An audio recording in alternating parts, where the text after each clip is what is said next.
এই ভাপা পিঠাটা খেতে অনেক বেশি মজার হয়। হঠাৎ করে পিঠা খেতে মন চাইলে এটা ঝটপট বানিয়ে নিতে পারেন। খেতেও অনেক বেশি টেস্টি হয় আর বানানো খুবই সহজ। আমি প্রথমে সুজি নিয়ে নিচ্ছি 2 কাপ পরিমাণ। এখানে 14 টাকার প্যাকেটের 1 প্যাকেট সুজি 2 কাপ পরিমাণ হয়েছে। এখানে স্বাদ অনুযায়ী অল্প একটু লবণ দিয়েছি আর সেই সেম কাপের 1 কাপ চিনি দিয়ে নিচ্ছি। 2 কাপ সুজির জন্য 1 কাপ চিনি একদম পারফেক্ট ছিল। তারপরে অল্প অল্প করে জল দিয়ে এটা মেখে নেব। মানে আমি 1 কাপ জল দিয়েছি, টোটাল 1 কাপ জল দিয়ে এটা কিছুক্ষণের জন্য রেস্টে রেখে দেব ঢাকা দিয়ে।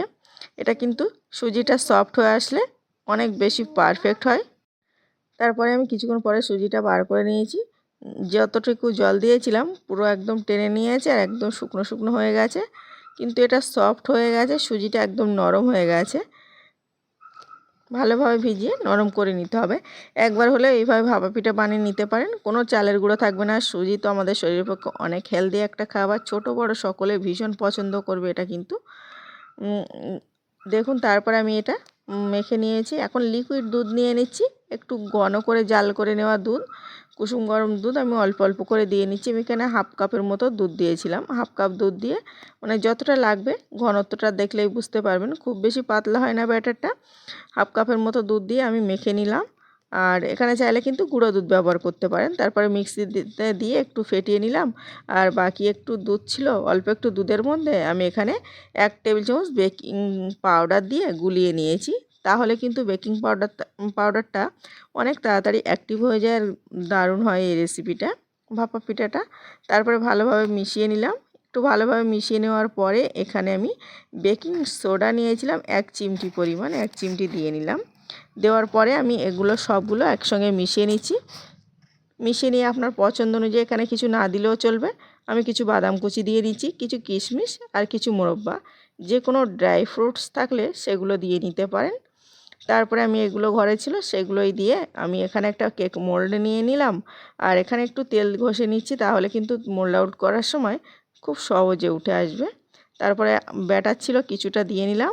অল্প একটু নারকেল কোড়ানো, ফ্রেশ নারকেল কোড়ানো দিলাম, তাহলে কিন্তু এই খেতে অনেক বেশি টেস্টি হয়।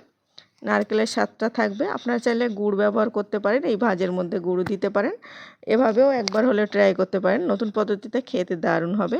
আমি তারপরে ওপর থেকে সবগুলো ব্যাটার দিয়ে ওপর থেকে কিছু কিশমিশ দিয়ে এটা রেডি হয়ে গেছে। একটু ট্যাপ ট্যাপ করে নেব, ভিতরে কোনো বাতাস থাকলে সেটা সহজে বার হয়ে যাবে।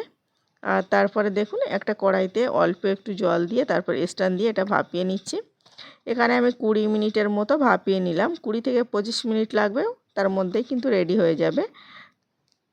আমি 20 থেকে 25 মিনিট পরে আমি তুলে দেখাই, এটা কিন্তু অনেকটা ফুলে গেছে আর অনেক বেশি মানে ভালো হয়েছে। আর নারকেলগুলো ওপর থেকেই দেখা যাচ্ছে, নিচের দিকে নেমে যায়নি কিন্তু নারকেলগুলো, যেহেতু কোরানো নারকেল দিয়েছি। আবার ওই গরম জলের মধ্যে আমি যতক্ষণ না জলটা ঠান্ডা হয়েছে ততক্ষণ রেখেছিলাম। তো এখন আমি তুলে নেব, একদম ঠান্ডা করে ছাড়িয়ে নিতে হবে। এই ভাপা পিঠেটা কোনো সময় দিনক্ষণ কিছুই লাগে না, জাস্ট মনে হলেই কিন্তু বানিয়ে খাওয়া যায়।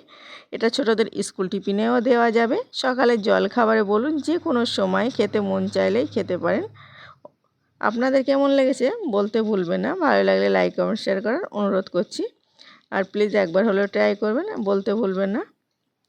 আবারও দেখা হচ্ছে অন্য কোনো ভিডিওয়। ততক্ষণে সকলে ভালো থাকবেন, সুস্থ থাকবেন।